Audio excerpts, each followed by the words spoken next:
Dear students, welcome to our Edu Allrounder channel. Today we are going to solve your Hindi first lesson Hum Sab Saman. This poem is taken from the book Pankudiya, 7th class पंखुड़िया किताब से ये पाठ लिया गया है. We will now solve the questions and answers of this poem. Now we are going to solve the questions and answers of this poem. हम सब समान. हम सब समान. हम सब मिलकर कौन सी नई तान गाएंगे. हम सब मिलकर यह गाएंगे कि हम सब समान हैं. हम किसमें घुल मिलकर बहेंगे. हम नित विमल प्रेम की गंगा में घुल मिलकर साथ बहेंगे. हम क्या लाएंगे. हम नवयुग का विहान लाएंगे. हम साथ कैसे रहेंगे. हम हिल मिलकर साथ रहेंगे. हम साथ क्या सहेंगे.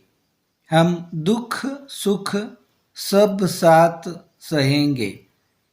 कवि ने किन किन देशों के साथ जोड़कर नवयुग का विहान लाने की बात कही है. कवि ने चीन, जापान, ईरान, तुर्किस्तान, अमेरिका, इंग्लैंड आदि देशों को साथ जोड़कर नवयुग का विहान लाने की बात कही है. इस कविता से मिलने वाले संदेश को अपने शब्दों में लिखिए. इस कविता से यह संदेश मिलता है कि हमें हमेशा साथ मिलकर रहना चाहिए. सभी सुख दुख मिलकर सहने चाहिए. देशी विदेशी का भाव भूलकर नए युग की तैयारी करनी चाहिए. जोड़कर लिखिए.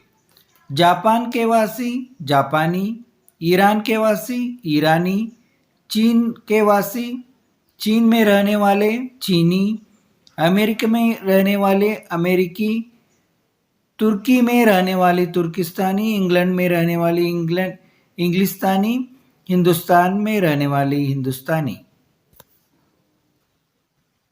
विलोम शब्द. समान असमान, दुख सुख, प्रेम घृणा, नई पुरानी. पर्यायवाची शब्द. गंगा, मंदाकिनी, जाह्नवी. प्रेम प्यार स्नेह, देह शरीर काया, विमल निर्मल पवित्र. सही उत्तर चुनकर वो एक निशान दिया है राइट मार्क का, वो निशान लगाइए. हमारी नई तान क्या होगी. इसका उत्तर है हम सब समान हैं.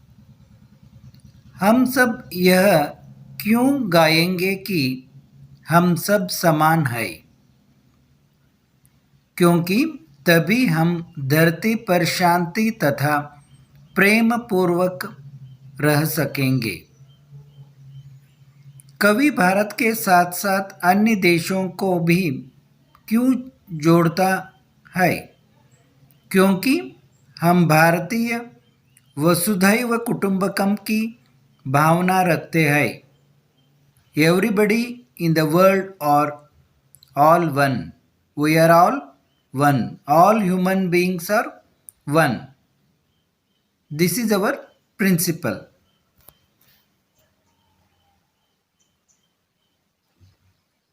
अभी थोड़ा कवि परिचय देखेंगे.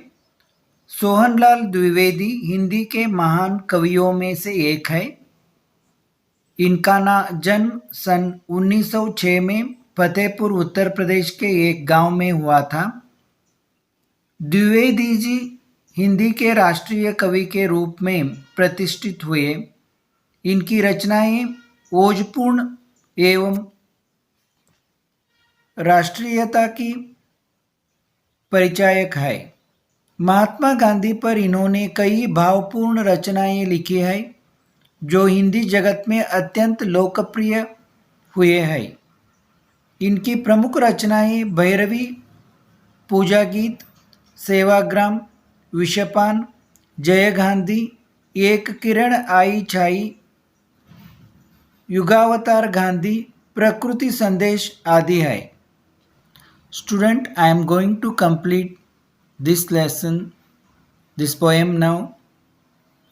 If you have any doubts regarding this poem, please comment in the comment section. We are going to give questions and answers of next lessons also. Regularly watch our channel. Thank you.